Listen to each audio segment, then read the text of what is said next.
Sa atin naman pong pagbabalik sa kasaysayan, maraming pista ang idinaraos tuwing buwan ng Mayo. Kabilang na po dito ang Flores de Mayo at Santa Cruzan. Alamin natin ang kasaysayan ng dalawang nasabing okasyon mula kay Xiao Chua sa Showtime. Ako ay Pilipino.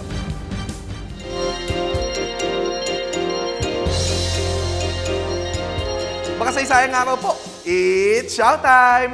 Ang Mayo ay buwan ng mga piyesta. Ang tradisyon na ito ay nakuha natin mula sa mga Espanyol, ngunit hinaluan natin ng sinauna nating pagriritual sa ating mga ninunong anito bilang pasasalamat sa isang masaganang ani. Nang matagpuan raw ang larawan ng mahal na Birhen ng Dolores sa Lawan ng Bae sa Paquil, Laguna, hindi raw ito mabuhat at madala sa simbahan. Kaya sinayaw na lamang ito ng mga kababaihan sa sayaw ng kanilang mga ninuno. Milagroso raw na nabuhat ng taong bayan ng larawan. Kaya naman, ang prosesyon tuwing Mayo 12 ay hinaluan ng sinaunang sayaw ng mga katutubo. Niyuyugyog ng todo ang mahal na Birhen ng Turumba. Ang Flores de Mayo naman ay ang pagbibigay pugay sa ina ni Jesucristo na si Maria na sinimulan di umano noong nang iproklama ang dogma ng Santo Papa na si Maria ay ipinaglihi ng walang kasalanang mana ni Santa Ana, ang Immaculada Concepcion.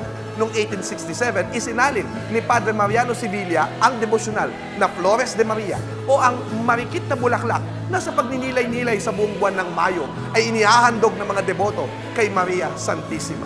Sa buwan na ito, nag-aalay ng mga bulaklak at panalangin para kay Maria ang taong bayan sa mga simbahan. Ang huling bahagi ng Flores de Mayo ay isang prosesyon na tinatawag na Santa Cruzan. Pero hindi mga estatwa, kundi mga aktual na tao ang kumakatawan sa mga banal na babae sa Biblia tulad ni Judith at Esther, sa mga katangian ni Maria tulad ng Reina Justicia at Divina Pastora at kina Reina Elena at Constantino. Ginugunita nila ang pagkahanap di umano ng krus na pinagpakuan sa mahal na Panginoong Jesucristo na ang kapistahan ay Mayo 3. Nang ang paganong anak ni Emperatriz Elena, si Emperador Constantino, ay minsang nakikipaglaban, nakita raw niya ang tanda ng Santa Cruz na kinabatayan ni Cristo sa kalangitan sabay ng biling in hoc signo vincis. Sa sagisag na ito, manako, ipinalagay ni Constantino sa mga kalasag ng kanyang hukbo ang krus at napagwagian ang digmaan. Ginawa niyang simbolo ng pagkakaisa ng Imperyo Romano ang krus at ang iisang Diyos ng mga Kristiyano. Ang lola mo namang Emperatriz ay nagpatayo ng mga simbahan sa Roma, Constantinopla at Palestina.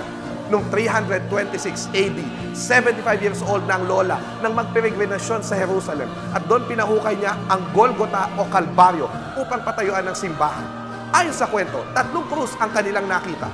Upang malaman kung saan krus namatay si Kristo, pinahiga niya ang isang may sakit na alalay at ang krus kung saan siya gumaling ang ipinalagay na kay Kristo.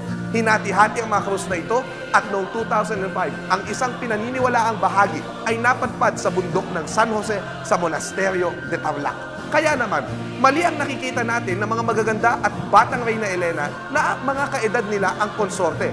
Dapat batang maliit ito dahil mag-ina at hindi mag-asawa, si Elena at Constantino.